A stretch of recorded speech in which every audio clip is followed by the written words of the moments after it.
Tu conhece um livro chamado Memórias do Cárcere? Esse livro é de 1953, escrito por Graciliano Ramos, mas sendo publicado aí somente após a sua morte. Ele possui 4 volumes, né, 4 partes, que são intituladas Viagens, Pavilhão dos Primários, Colônia Correcional e Casa de Correção.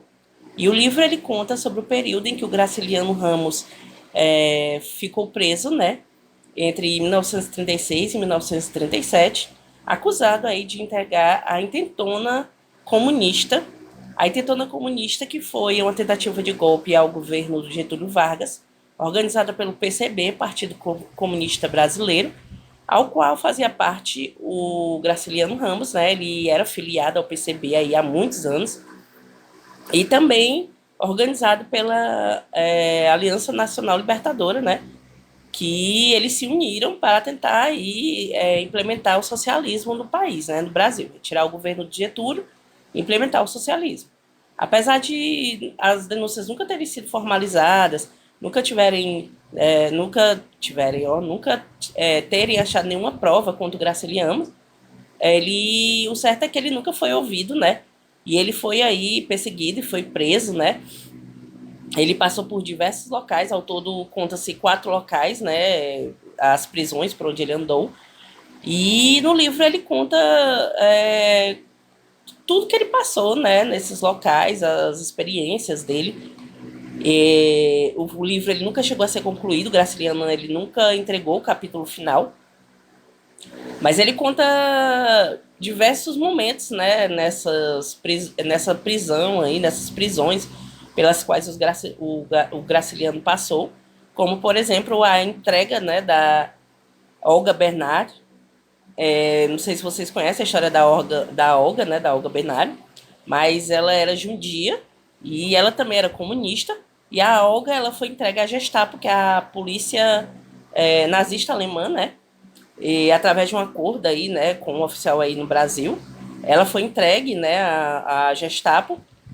Mesmo sendo casada com um brasileiro, ela era casada com o Luiz Carlos Prestes, ela estava grávida, inclusive, dele na época. Não respeitaram, né, o direito dela de permanecer no Brasil, entregaram ela simplesmente e assinaram a sentença de morte dela, porque ela é judia comunista, né, ela foi jogada num campo de concentração e morta lá mesmo. E ele fala sobre isso, fala sobre a rebelião que os presos queriam fazer, né, em detrimento a isso, mas que também não ia adiantar nada, porque isso aí já tinha sido firmado um acordo há muito tempo e não tinha mais o que fazer. Ele também fala sobre a questão da comida, por onde ele passou, né, algumas prisões aí que ele passou que era horrível a comida, né. O livro ele ganhou um filme também que tem o mesmo título, né, Memórias do Cárcere. O filme é de 1984, se eu não me engano, e o ator principal, né, que faz o Graciliano, é o Carlos Vereza. Ele faz muito bem, né? O filme é excelente, não é à toa que foi muito aclamado em Cannes, né? Foi premiado e tudo mais. E no filme a gente vê bastante essas cenas, né? As quais o Graciliano descreve no livro. Tem até uma cena muito assim, né? No filme, que é quando o Graciliano chega em uma das primeiras prisões que ele ficou, que era tipo um navio prisão, né? E ele ficou horrorizado, né? Com a sujeira, com tudo que era lá. E ele conversando com um dos presos, ele diz, olha, bem-vindo ao local em que a burguesia, né, oferece tudo de pior ao pobre, né, ao proletariado, que é fezes, urina e comida ruim, né? Só que isso dito de uma forma bem mais pesada, né, que eu não posso dizer aqui, mas vocês assistirem o filme, vocês vão ver. E realmente, né, não deixa de ser verdade, porque realmente é isso que a burguesia faz com o proletariado, né, com o pobre, né, infelizmente é isso aí.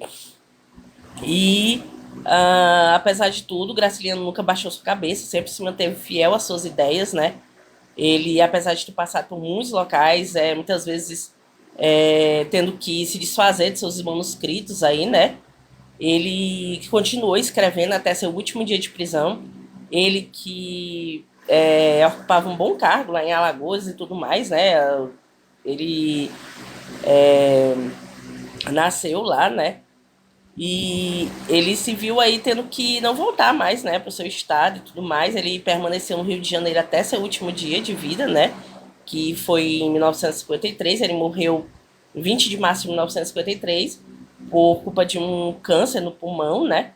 E o livro ele guarda aí todas as recordações, né, do Graciliano sobre essa questão da prisão, todos esses momentos, né, conta sobre a vida de alguns companheiros que ele teve lá, né, muitos momentos pelos quais ele passou pesado, né, realmente, assim, e o Graciliano ele se manteve firme e forte. Algumas doenças que ele desenvolveu dentro da própria cadeia, né, úlcera e tudo mais, e o modo, né, como os perseguidos, né, políticos eram tratados. E ainda tem gente, né, que hoje em dia vai para a rua pedir ditadura, né, essa mesma gente que vai pedir a ditadura numa época dessa, né, se realmente fosse para a ditadura, já teria sido morta, já teria sido perseguida, já teria sido torturada, não sabe nem a imbecilidade que está falando, né? Mas vai para as ruas bater panela e atrás de ditadura, né? Fazer o quê? Triste, deprimente. Mas o relato do Graciliano, ele é mais um dos relatos, né, de tantos outros presos políticos, né, perseguidos aí pela ditadura e que realmente deixou marcas, né, como deixou no Graciliano para o resto da vida dele, né? O Graciliano ele também escreveu outras obras quando ele estava preso, né? Escreveu um conto, dentre tantas outras coisas. Tem também uma obra dele chamada Angústia, que foi escrita no período em que ele estava sendo perseguido, né? Inclusive ele entregou os últimos manuscritos para ser publicado no dia em que ele foi preso, né? A gente vê essa cena aí tem no filme, né? Ele entregando a esposa dele, né? Ele dá um dinheiro a ela e tudo mais, e fala sobre essa obra, né? Que ele tinha entregue. E o livro ele é aclamado aí, né? Ele é uma das principais obras da literatura brasileira e vale muito a pena ler, né? E compartilhar aí todo o ensinamento do Graciliano. E é mais uma dica aqui do canal para vocês. Se vocês gostarem, curtam, compartilhem. Sigam a gente nas redes sociais. Até a próxima.